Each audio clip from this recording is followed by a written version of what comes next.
आज मैं हरियाणा और हिमाचल के बॉर्डर पर खड़े हैं। यहाँ पर बिहार और यूपी के बहुत सारे लोग जो बद्दी में रहते हैं। बद्दी एक इंडस्ट्री हब के रूप में माना जाता है। यहाँ पर लोग छठ करने के लिए बिहार और यूपी के लोग बहुत सारे यहाँ पर आते हैं और छठ करते हैं। तो यहाँ छठ घाट भी बनाया गया है। तो छठ घाट की तैयारियां हो रही है। तो आइए हम आपको दिखाते हैं कि छठ घाट पर कैसे तैयारियां हो रही है और क्या क्या तैयारियां किया गया है छठ व्रतियों के लिए। यहाँ पर उपस्थित लोगों से मैं आज बात करता हूँ कि छठ व्रत पर क्या क्या यहाँ पर कार्यक्रम है और छठ व्रती के लिए क्या क्या तैयारियां किया जा रहा है। तो छठ घाट की तैयारियां चल रही है। ये स्थान जो है कौन सा स्थान है? पहले तो छठ मैया का एक जोरदार जयकारा होना चाहिए, फिर हम ब्रीफ कर देंगे कि ये कहाँ है हम लोग। बोलिए छठ मैया की जय, छठी मैया की जय। हम हिमाचल प्रदेश और हरियाणा दोनों के संगम बाल नदी के किनारे इस समय जहाँ खड़े हैं, हरियाणा का क्षेत्र है, शाहपुर ग्राम सभा में आता है। यहाँ पर एक छठ घाट ये बना हुआ है हरियाणा सरकार की कृपा से, और हरियाणा सरकार ने इसे बनवाया था हमारे पूर्वांचल भाइयों के लिए, और वहीं पर छठ की तैयारी चल रही है। उधर इसके पीछे नदी है, 50 मीटर पीछे नदी है, और नदी ही डिवाइड करती है हरियाणा और हिमाचल को। तो इस तरफ जिधर हम लोग खड़े हैं इधर हरियाणा है, और उसके अपोजिट साइड में अपोजिट साइड में जाते हैं तो हिमाचल है। हिमाचल की तरफ से आकर के बंदे ज़्यादातर हमारे जो छठ व्रती हैं वो हिमाचल की तरफ से ही आते हैं, तो यहाँ पर पूजा पाठ करते हैं, उसी की तैयारियां चल रही हैं। ये जो छठ पूजा है आपको बिहार और यूपी के लोग तो ज़्यादा करते हैं, तो क्या बिहार और यूपी वाले ही यहाँ पूजा कर रहे हैं क्या? जी हाँ, छठ पूजा में ये हिमाचल प्रदेश एक्चुअली एशिया का सबसे बड़ा मेडिसिनल हब माना जाता है, और यहाँ पर इतनी कंपनियाँ लगी, इसको 2003-4 में एक्साइज फ्री जोन घोषित किया गया, और उसके बाद से ये बहुत सारी कई हज़ार कंपनियां हमें लगता है कि यहाँ आई और ये लगी। तो उसके साथ साथ हमारे कामगार भाई उत्तर प्रदेश, बिहार से, झारखंड से लोग चल के आए यहाँ पर। मजदूर से लेके मालिक तक सब यूपी और बिहार के लोग बहुत सारी संख्या में हैं। यहाँ से लेके इस एरिया का नाम है जो इन्होंने बीबीएन, बद्दी बरोटी वाला नालागढ़, इसको इस एरिया में मतलब 2 से 2.5 लाख के बीच में हमारा प्रवासियों की संख्या है जो रहते हैं।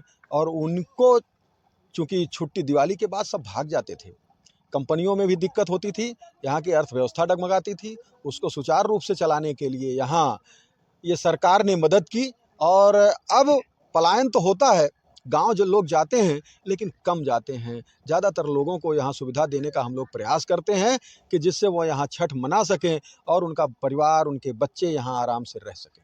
छठ पर्व की क्या क्या तैयारियां हैं? छठ पर्व की तैयारियों में हम, एक तो ये हमारा नया घाट है, दूसरा नदी पर हम करीब 1 किलोमीटर से लंबा घाट बना रहे हैं, कच्चे घाट।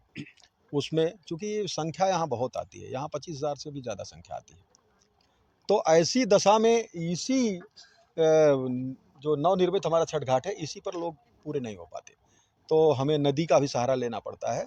नदी में उधर उसकी तैयारी, साफ़ सफाई और घाट बना रहे हैं हम, इसकी सफाई कर रहे हैं। और 7 तारीख को, जैसा कि आपको पता है कि 7 तारीख को सायंकालीन अर्घ्य सूर्य भगवान को दिया जाएगा, तो हम लोगों ने एक जागरण का कार्यक्रम, भजन संध्या का या भजन का कार्यक्रम भी रखा है जागरण की तरह, जो पूरी रात शाम को 5 बजे 7 तारीख को प्रारंभ होकर के 8 तारीख सुबह 7 बजे यानी सूर्योदय के साथ ही समाप्त होता है। तब तक ये कार्यक्रम चलता है, जिसमें बनारस से बड़े नामचीन कलाकार हमने यहाँ बुला रखे हैं। विगत वर्षों की भांति पिछले भी वर्षों में हमने बहुत बड़े बड़े कलाकार यहाँ बुलाए, और जो टी सीरीज़ से लेकर के और हर जगह जिन्होंने अपने झंडे गाड़े हैं, ऐसे ऐसे कलाकार हमने यहाँ बुलाए। और उसी प्रकार से अब की बार भी हमने बनारस और पटना से मिला करके सब पूरी टोली बुलाई हुई है। व्रतियों के लिए क्या क्या? व्रतियों के लिए तो यहाँ पर देखिए हम घाट बना रहे हैं, उनके लिए सब सुविधाएं हैं। उनके लिए जो भी व्रती आएंगे, हमने यहाँ बद्दी के कोने से कई जगह से हम हमारे भाई लोग हैं, सब सेवा देंगे। और ये सब अपने अपने पिकअप से, अपने टेम्पो से, सब लोग अगर किसी को आने जाने में यहाँ दिक्कत है, पहली बात तो वो यहाँ घाट तक लेके आएंगे।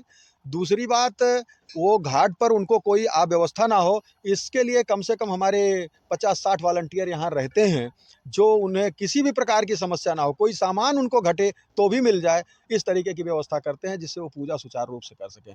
यहाँ गाय के दूध से लेकर के वो सारी चीज़ें मिलेंगी जो पूजा में उपयुक्त होती हैं, तो उन्हें कोई दिक्कत ना हो, ये हम लोग प्रयास करते हैं। चलिए, ओके। तो आप सुन रहे थे पूर्वांचल के बीजेपी नेता प्रभंस द्विवेदी जी से कि छठ घाट की किस तरह तैयारियां हो रही है, यहाँ पर छठ घाट में क्या क्या व्यवस्था किया जा रहा है। आइए, मैं यहाँ और लोग उपस्थित हैं, उनसे भी मैं बातें करता हूँ। आपका क्या नाम पड़ेगा? मेरा नाम अरुण कुमार वर्मा है अच्छा। और हम लोग यहाँ करीब 15 साल से यहाँ पर पूजा कर रहे हैं। पहले हम लोग नदियों में करते थे, गंदे तालाब जैसे पानी था, उसमें हमारे लोग जो भी व्रत करने वाले थे उसमें करते थे, मगर भाई लोगों का बहुत सहयोग रहा और हमारा हरियाणा सरकार का बहुत भारी सहयोग है। इसके लिए मैं हरियाणा सरकार को बहुत धन्यवाद तहे दिल से करते हैं अपने कमेटी के तरफ से कि इन्होंने इतना बड़ा घाट दिया, जो पूर्वांचल का इस घाट के जरिए नाम विकास हुआ है और बहुत अच्छा होता है यहाँ पे प्रोग्राम। काफ़ी संख्या में लोग भी आते हैं। इस घाट का चर्चा पूरे हमारे हिमाचल प्रदेश में हर जगह गूंजता है कि बद्दी के लोग पूर्वांचल अच्छे पूजा करते हैं। तो अभी छठ की तैयारी हो रही है? जी हाँ, छठ के ये तैयारी घाट बनाया जा रहा है क्या? नहीं, छठ की तैयारी हो रही है। इसमें जैसे कि बहुत कचड़े थे, इसको हम लोग सफाई कर रहे हैं, इसके बाद तालाब में पानी डाल रहे हैं। ठीक है, यही हमारी तैयारी है। आपका नाम क्या पड़ेगा? जी, अमरिंदर कुमार वर्मा। और पूरे पूर्वांचल के तरफ से पहले तो आपका भी धन्यवाद करेंगे कि आपने आके और सबका जो है यहाँ पे इंटरव्यू लिया, और इस माध्यम से सबको हम आमंत्रित भी करना चाहेंगे कि जो लोग भी छठ पूजा को करते हैं, कहीं कहीं सुविधा नहीं है, तो हम लोग जितना हो सके ज़्यादा से ज़्यादा सुविधा देने का प्रयास करते हैं और सब लोग आएँ, मिलजुल के छठ करें और एक सही संदेश समाज में जाए। तो इसके लिए पुनः आपको धन्यवाद और सारे जो यहाँ पे उपस्थित टीम है उनको भी धन्यवाद। क्या तैयारियां छठ की चल रही है? यहाँ पे साफ सफाई से लेके इसमें पानी डाला जा रहा है, साफ सुथरा पानी, बोर का पानी आ रहा है, लेकिन जगह पर्याप्त में ना होने के कारण हम लोग को नदी में भी व्यवस्था करना पड़ता है, जो कि नदी में कई बार दूषित पानी भी जो कंपनियों का आता है, लेकिन मजबूरी है। लेकिन चलो, जो भी सुविधा यहाँ मिला है उसमें हरियाणा सरकार का धन्यवाद है। इतना घाट बनाया गया होगा यहाँ? घाट तो यहाँ पे एक ही बना है और वो भी हरियाणा सरकार का देन है, और हम चाहेंगे हिमाचल सरकार से भी आग्रह करेंगे कि जनसंख्या को देखते हुए और वो भी जो है इस तरह का व्यवस्था करें, क्योंकि जो भी कामगार हैं, जो भी हमारे भाई बंधु जो यहाँ से दीपावली के पहले ही चले जाते थे और छठ पूजा के बाद आते थे यहाँ पे, तो अपना भी नुकसान करते थे और यहाँ का जो व्यापार का नुकसान होता था, जो बाजार में सामान बिकता है, जो कंपनियों में वो दहाड़ी करते हैं, जिससे बहुत असुविधा होता था कंपनी को भी। अब वो सारा जो है सुचारू रूप से चल रहा है। हम लोग का जो प्रयास है वो ये है कि चलो लोगों को यहाँ पे सुविधा मिले, क्योंकि अकेला व्यक्ति जो घर से आया है उसके लिए सारा सुविधा करना मुश्किल है, लेकिन हम लोग पूर्वांचल जो कमेटी है उसके तहत मिलजुल के सब लोग जो है इस तरह का व्यवस्था करते हैं। लगभग कितने लोगों की व्यवस्था किया जाता है? करीब यहाँ पे 15 से 20 हजार लोग इकट्ठे होते हैं, और उस दिन का हुजूम मैं चाहूँगा कि आप जो है इस कवरेज में लें और ले करके अपने चैनल के माध्यम से लोगों को दिखाएं कि बद्दी में बहुत सारे प्रवासी हैं और सब लोग मिलजुल के इकट्ठे होके रहते हैं और इकट्ठे होके छठ पूजा करते हैं। इसके लिए आपको बहुत बहुत धन्यवाद। मेरा नाम चंद्रशेखर कुमार हुआ जी।